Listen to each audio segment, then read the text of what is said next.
All right, folks, the U.S. House of Representatives still has no speaker. Remember that? The whole Speaker of the House thing Kevin McCarthy kicked to the curb? It feels like it was a million years ago. And the top candidate right now, surprisingly, is Jim Jordan of Ohio, who I've never been a huge fan of. But you know what? I won't get into my opinion of him yet. So Steve Scalise is out. He's gone. Which is quite surprising to me. I would have thought, he's the next man in line, just like, Kevin McCarthy was. These guys, they wait in line all their lives. And the consensus within the Republican Party is that whoever waits their turn should get the job, when the guy in front of them either croaks or gets removed by some other means. But Scalise is not going to be the guy. It's over. And so that means that this is a pretty open race now, with the only remaining candidate being Jim Jordan. Now, there was one other guy, some no-name I've never heard of, Austin Scott. No idea who the person is. I would be pretty surprised if someone became Speaker of the House who we've never heard of before. But with that said, there are a lot of never Jordaners within the Republican Congress. They probably overlap pretty well with the never Trumpers, but that is not to say that Jim Jordan is like Trump in the House. He's not. Jim Jordan existed long before Donald Trump. He's been endorsed by Trump, interestingly enough, which has not been enough for him to get a big majority of the GOP behind him, which he needs 217 votes on the floor. As of right now, internally, the Republicans, they love to hold these closed-door meetings and secret ballots. He's only got 124 Republicans who are supporting him. And so he needs like another 90 people to come over to his side. I don't know how he does that without just basically becoming Kevin McCarthy. I mean, that's kind of, to me, this looks like a lose-lose situation, because either you lose because you don't suck, or you win because you do suck. When you're trying to gain the votes of bad people, in fact, the worst people in the country, I would rather let the inmates on Rikers Island elect the next Speaker of the House than the actual members of the House of Representatives. And so I don't see how you win an election where that is the electorate, the worst people in America,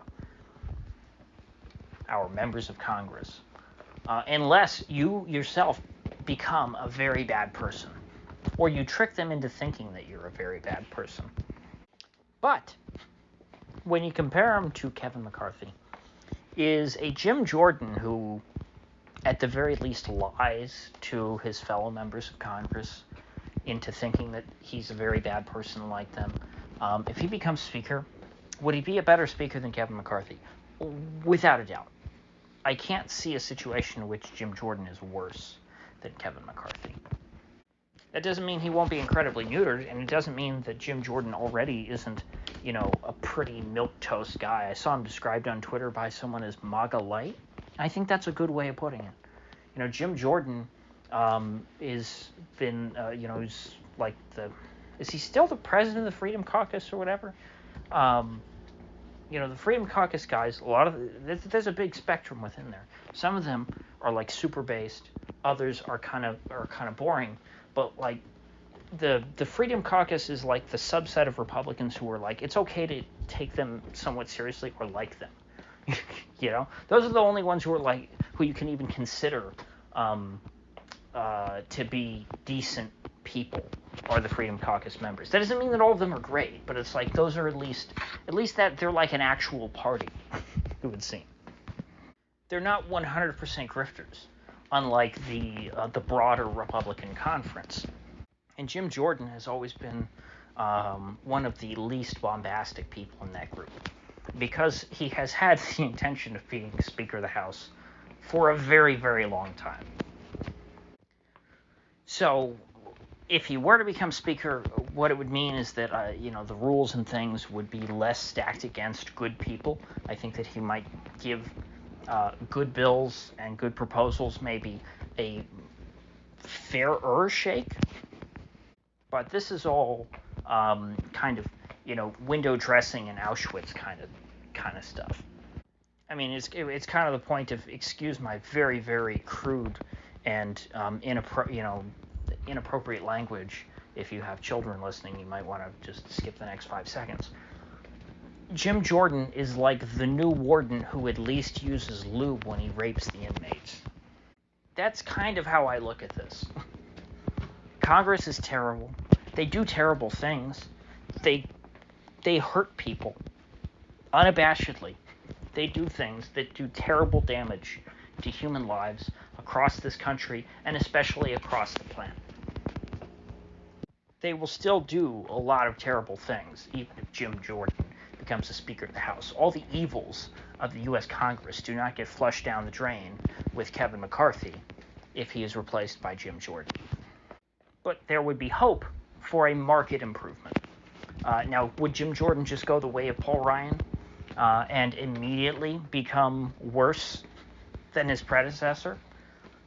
No, I don't think that there's as much risk with Jim Jordan as there was, especially in hindsight with Paul Ryan. I don't think that Jim Jordan hates the base on a fundamental level. He went through the Trump years and he did not turn on the base and say, oh my God, my voters are terrible, evil people.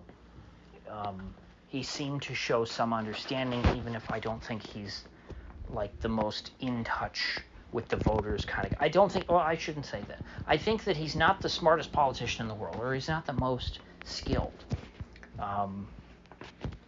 But he tries. I do think that he tries to understand, which is much more than I can say for Kevin McCarthy, who has nothing but contempt for the zeitgeist.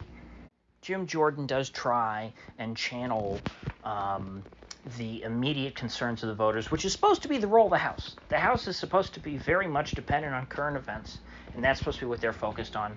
The Senate is, in theory, supposed to be more deliberative, have a broader scope. That's why they have longer terms. They're supposed to look further into the future, think about the bigger picture. The House is supposed to be channeling the energy of the voters on any given day. And I think that Jim Jordan at least keeps that in mind. He has some modicum of an understanding that is his role. So with that said, I hope that he is able to become Speaker. I hope that he has full power and that he is not that he doesn't sell out. I think that when you get close like this, when now he is now he's the favorite in the race, I think that it becomes easy. You get that close, you go, well, I really want it this time.